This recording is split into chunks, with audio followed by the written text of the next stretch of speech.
Hey, I'm Kyle. Welcome to this episode of the Newfoundland Hobbyist.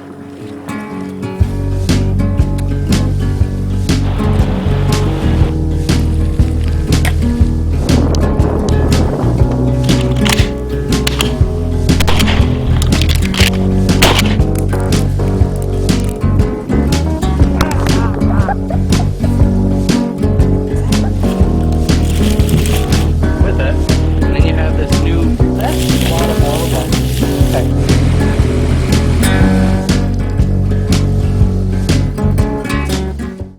The Newfoundland Hobbyist is sponsored in part by Robinson's General Store in Middle Arm, Noble's Timber Mart with locations in Springdale and Bayvert, Knife and Axe found at youngandmackenzie.ca, Outdoor Pros located in Mount Pearl, Newfoundland. I'm taking you through the building of a batch of knives right from start to the very finish when they're ready to go out to some of you guys. This is a knife that I'm pretty excited about. I just finished drawing up.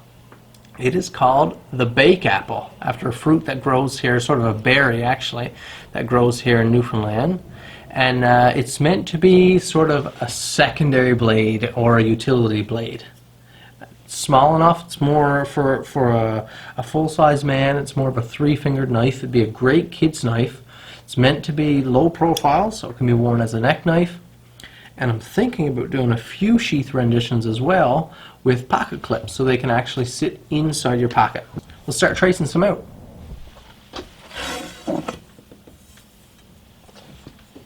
This is a beautiful little slab of 01 steel here, 1/8 inch thick, machined.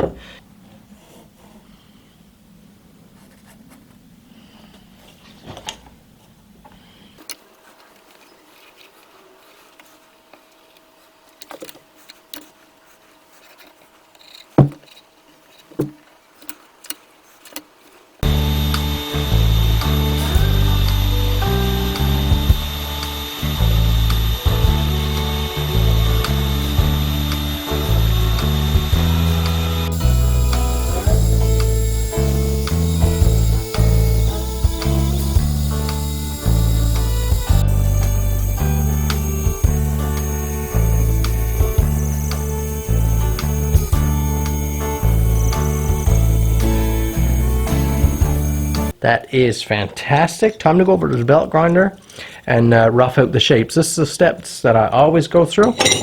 Let's check it out. Grab a nice fresh ceramic here.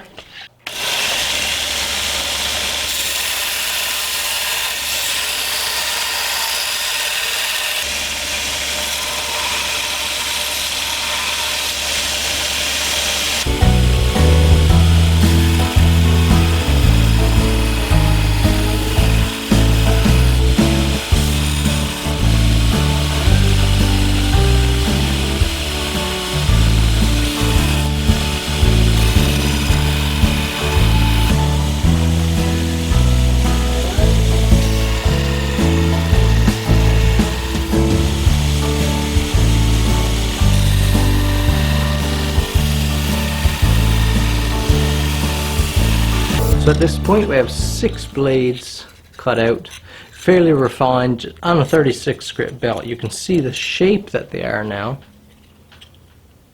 They're in their shape, but of course they're just blank billets of steel. The bevel grinding is the most complex part of this whole process. This much now is not too bad.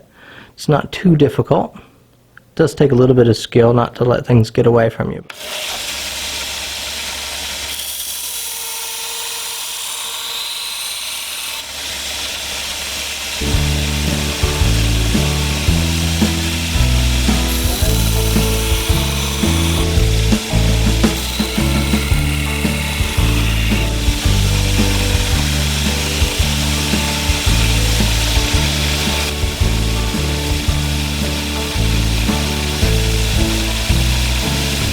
But you can hear that texture. The 36 grit is really, really coarse.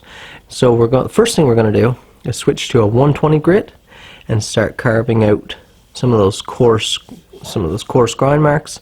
And the 120 grit with the speed mod grinder turns will leave a beautiful almost a satin finish, which I might stop with. I might go to 220. We'll see, but I'm gonna go to the 120 next anyways. Then we'll get to the fun part, which is doing some stamping on these.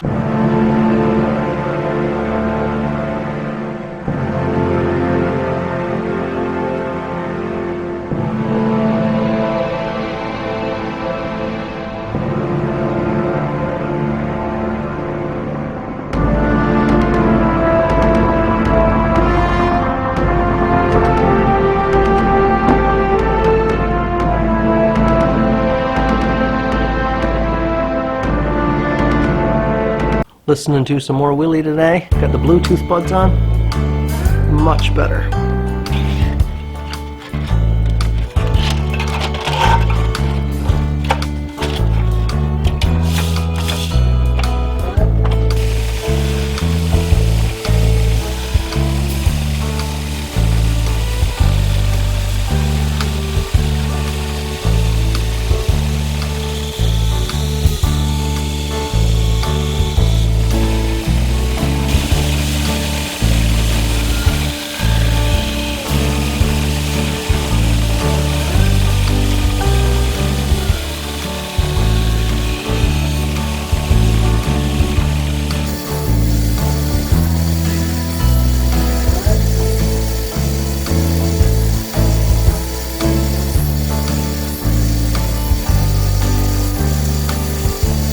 So now this is a nice finish on the 120 grit belt. I think I am definitely going to 220 this time.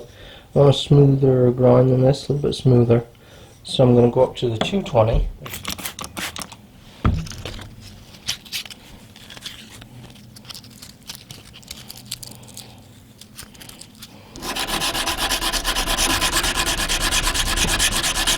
So I went ahead and ground those blades up to a 220 grit belt, just to let you know what that looks like.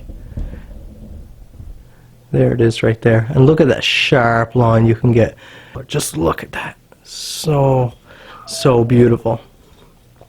Now we're about to get on to something that I haven't had a lot of experience with, something I've started recently, but something I'm excited about, and that is stamping the blades. So I've got this nice little kit of stamps here that's on loan from my buddy Scott. I guess I'll have to buy these off of him or pick up my own set at some point. But we're just going to do our stamps. We're going to try to fit them in this brim right up here. Not a lot of space, so we're going to have to be precise. Here we go.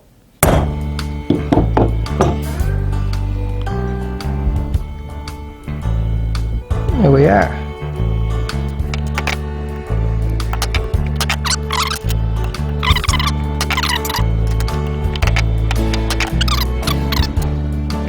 There it is, the KN.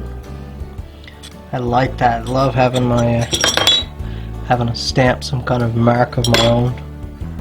I don't use any jigs for this either. All by eye. I don't measure up. I like leaving that bit of creativity to it. So they're all just a little touch different. I've been using these little, the small step drill bit, and I've been finding it to be excellent. Super sharp.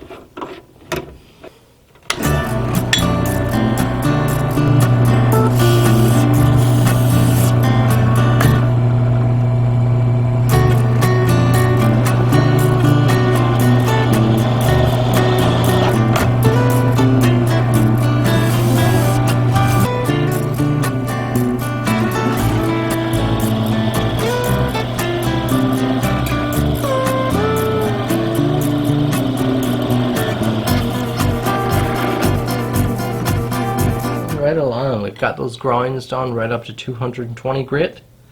We punched all our pinholes, and then we punched our holes for the last set of holes you saw me punch were just random holes, and those are just to give it a little more room for epoxy between the tang and the scales. So now we're working with 01 steel. How heat treating works is most 01, almost any 01 you'll find is sold in an annealed state, which is its softest state.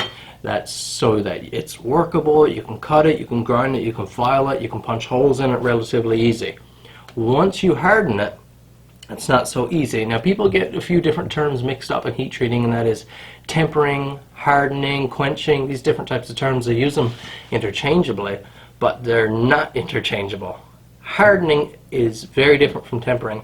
Hardening is taking it from its annealed state into a rock hard state, and that is by heating it up to a high temperature, the temperature that that given steel calls for, and then cooling it very quickly. And what that quick cooling does is you freeze you freeze or seize the steel molecule structure in a certain state that's different than the annealed state. And that makes the blade extremely hard, but also really brittle, to the point that if you dropped it on the concrete floor or you tried to hammer on it, it would just shatter, burst apart. There's so much tension in the steel. That's the hardening process. And the quench, the specific word of quench means dipping it in or dropping the temperature rapidly. O1 calls for an oil quench. Some steels call for water. Some steels call for a brine or a salt solution. Some steels call for nitrogen and different things like that. O1 I like because it's simple, it's relatively simple, and we get to use oil, so it's not too expensive to start off with. Now tempering is after we have that super amount of hardness and brittleness in the steel, which is great. We want the steel to be hard, but we can't have it so hard that it's brittle. So then we have to bake it in an oven, and that's what's called tempering, which that baking at X temperatures, we'll talk about later for X amount of time, that baking draws some of that brittleness out of the steel and brings a little bit of flex back in the steel.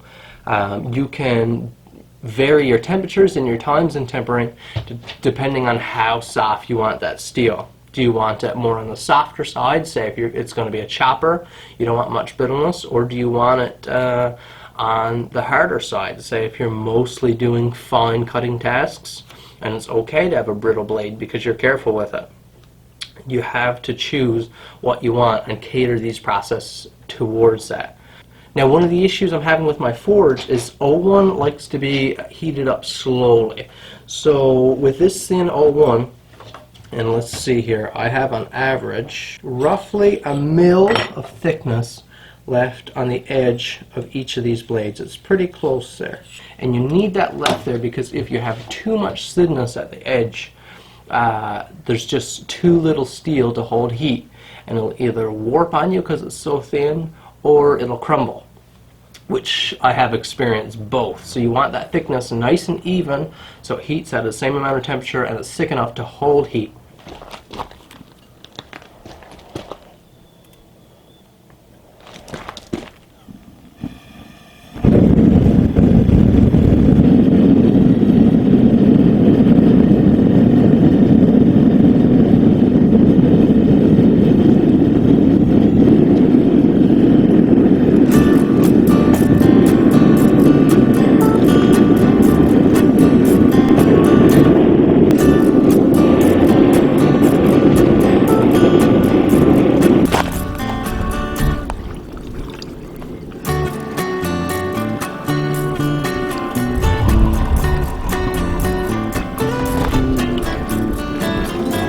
These should be up in the 60s Rockwell, probably mid 60s or a little higher Rockwell. So this isn't anything fancy here, this is just a toaster oven. And I'm going to maintain about 440 degrees for an hour. So between 400 and 450 degrees for an hour should give us high 50s, 58 to 60 or so Rockwell hardness, excuse me, which is still fairly hard, and that's, for me, that's where I like a blade. I don't like a real soft blade. I'm not beating it around, throwing it around, chopping, not doing a ton of batoning, so I like a little bit of a harder blade. That's where I'm going with these. Now we have a beautiful set of blades that have been hardened, tempered. Now we've got the annoying, arduous part of hand sanding each of these blades. I haven't found any other viable option yet of doing this other than hand sanding to get that nice perfect striation. There's no nice way of doing it. Keep everything wet, that way you don't have to wear a respirator. Get yourself some good sandpaper and get to work.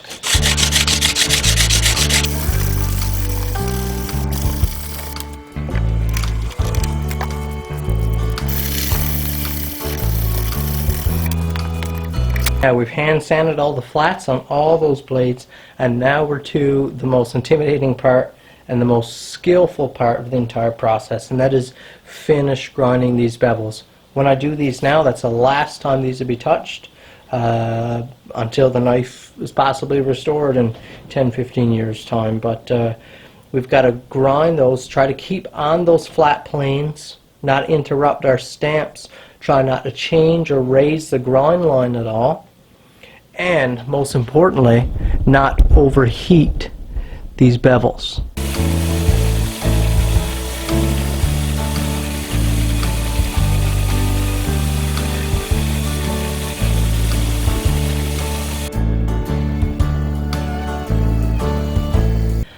We've got those finished bevels on the knives up to 220 grit, but now we have to put micro bevels on them. So I'm going back to my little Delta here, my little 1x30. I've got a brand new 240 grit belt here. The one nice thing about these little 1x30s is that these belts are dirt cheap, and I found these 240s here great, super sharp when they're new, and they last a little while, but they give a lovely finish. So 240 turning this fast is not too far off when I start working with my whetstones, and I'll start with the 400.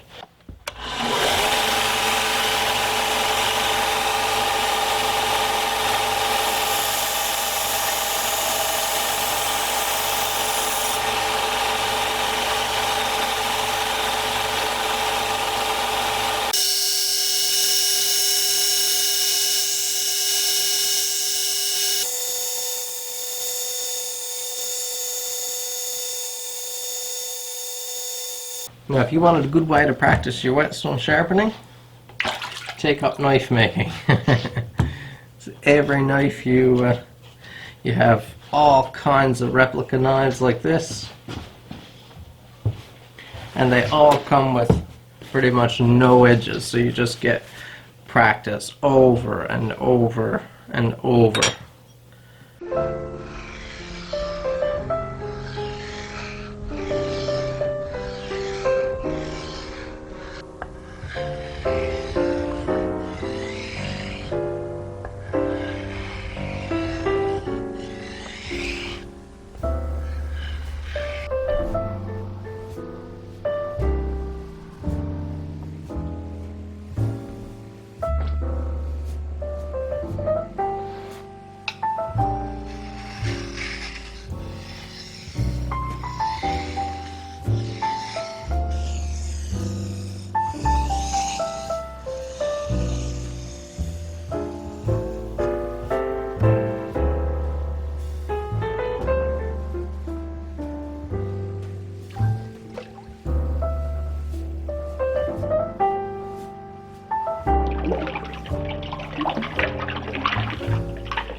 far as I know, there doesn't exist bake apple wood, but I did want to do something Newfoundland inspired, so this is juniper wood.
Now stage 4 will be hand sanding, the final stage.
Rentals, okay, in the $800 to $900 rental range, I think it's very, very safe. I think it's a great place for you to be.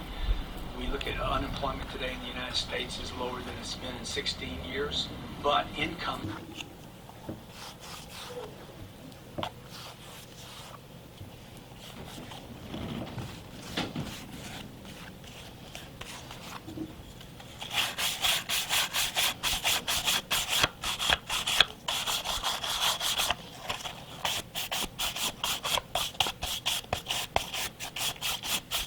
So you guys have been watching for an entire week now, and you know just how much work and sweat has gone into what you're about to see.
that's it for this episode. I hope you thoroughly enjoyed the build. I know I really enjoyed making them, and now I have something that I can cherish for years to come.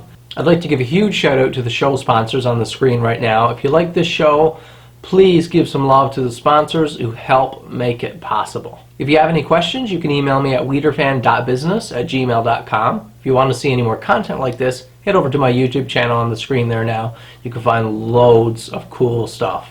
Once again, don't forget to tune in next week to the Newfoundland Hobbyist.